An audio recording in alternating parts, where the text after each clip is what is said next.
ఈ విద్యుత్ సౌదాలో మేము మీటింగ్ చేస్తా అంటే అలో చేయకుండా మమ్మల్ని ఇక్కడ పంపించారు. చాలా మంది విద్యుత్ సౌద కార్మికులు లేడీస్ అందరూ ఇక్కడికి ఎంత ఇబ్బంది పడుతున్నాం. అక్కడ కూర్చొని మీరు నవ్వుకుంటూ టర్మినేట్ చేస్తాము, మేము మెమోస్ ఇస్తాము. టర్మినేట్ ఎందుకు చేస్తారండి? మా హక్కులకు మేము పోరాడుతున్నందుకు మమ్మల్ని టర్మినేట్ చేస్తారా? మాకు మెమోలు ఇస్తామని మాట్లాడుతున్నాం. ఎన్నో సార్లు ఎన్నో విధాలుగా ఎన్నో డిమాండ్స్ జరిగినాయి. ఇప్పుడు మేము ఒక బాధ చెప్పుకుంటా అంటే మమ్మల్ని ఉద్యోగాల నుంచే తీసేయాలని అంటే ఎట్లా అండి? ఏదైతే గత ప్రభుత్వం మీకు న్యాయం చేయాలని చెప్పి ఇది ప్రజాప్రభుత్వం ప్రజాపాలన అని చెప్పి అధికారంకి వచ్చిన రేవంత్ రెడ్డి ప్రభుత్వం మీకు న్యాయం చేస్తాను అనుకోరు, కానీ రేవంత్ రెడ్డి ప్రభుత్వం కూడా సేమ్ అదే చేస్తుంది కదా. ఇప్పుడు అదే అడుగుతున్నామండి. ఇప్పుడు గత ప్రభుత్వం ఏం చేసింది అనేది అప్పుడు మీరు క్వశ్చన్ చేశారు కదా. సో ఈ ప్రభుత్వం అప్పుడు క్వశ్చన్ చేసిన వాళ్ళే ప్రభుత్వంలోకి వచ్చినారు కదా. మరి మీకు మా బాధలు తెలిసినప్పుడు ప్రజాప్రభుత్వం అంటే ఇప్పుడు మేము అందరం ఓట్లు వేస్తేనే కదండి గెలిచింది. అంటే మా ఓటుకు విలువ లేదా? మేము ఓట్లు వేస్తేనే కదా గెలిచింది. మరి మా బాధలు వినడానికే కదా మీరు ఉన్నది.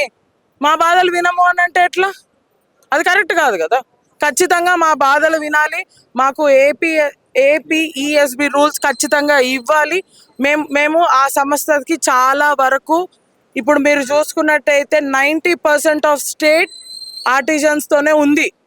మీకు తెలుస్తుంది. ఇప్పుడు ఇంతమంది బయటికి రావడానికి కారణం ఏంటండి? వాళ్ళకి అన్యాయం జరుగుతుంది కాబట్టే బయటికి వస్తున్నారు. సో ఖచ్చితంగా ప్రభుత్వాన్ని కోరుకునేది ఏంటంటే, గత ప్రభుత్వం ఏం చేసిందని పక్కకు పెడితే మీరు వచ్చి 2 సంవత్సరాలు అయింది. మీకు గత ప్రభుత్వం నుంచే మా బాధలు తెలిసినప్పుడు ఈ ప్రభుత్వంలో మీరు ఉండి మాకు హెల్ప్ చేస్తారని ఎక్స్పెక్ట్ చేస్తున్నాం. మీరు అన్యాయం అయితే చేయరు కదా. మిమ్మల్ని నమ్ముకొని ఓట్లేసిన మనుషులని మీరు రోడ్డు మీదకి ఈడుస్తామని అంటే అది భావ్యం కాదండి.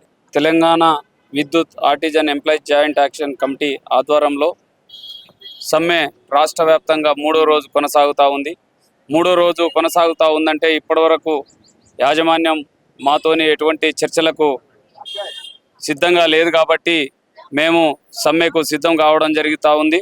అదేవిధంగా మేమేమంటున్నామంటే మా యొక్క ప్రధాన డిమాండ్లు 2 ఆర్టిజన్ కార్మికులు 2017లో ఈ సంస్థలో విలీనం చేసుకున్నప్పటికీ స్టాండింగ్ ఆర్డర్స్ పేరుతోని మాకు ఎప్పుడో బ్రిటిష్ కాలంలో ఉన్నటువంటి స్టాండింగ్ ఆర్డర్స్ను ఆర్టిజన్లకు గుర్తించడం జరుగుతూ ఉంది. మేమేం అడుగుతున్నామంటే డిపార్ట్మెంట్లో ఏదైతే అడ్జస్టింగ్ రూల్స్ ఉన్నాయో ఆ రూల్స్ను ఈ ఆర్టిజన్ కార్మికులకు అమలు చేయమని చెప్పేసి అడుగుతూ ఉన్నాము.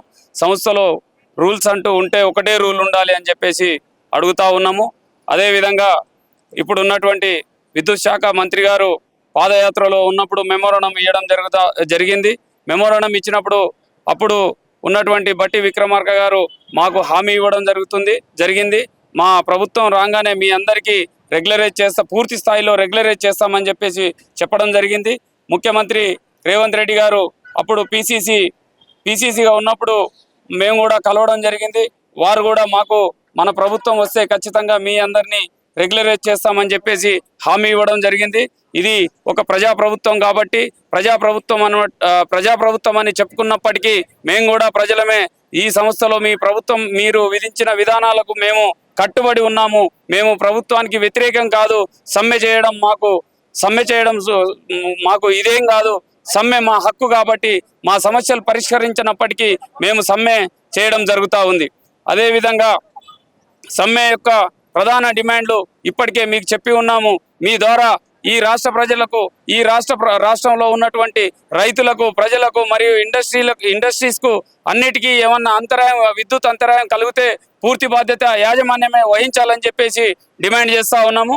అదేవిధంగా మాకు ఈఎల్స్ లేవు, ఇంకా ఎర్నటీ లీవ్స్ లేవు, ఎటువంటి బెనిఫిట్స్ లేవు. రిటైర్మెంట్ అయిపోతే చాలని ఏదో 50,000 1,00,000 ఇచ్చి చేతులు దులుపుకుంటా ఉంది ఈ యాజమాన్యం.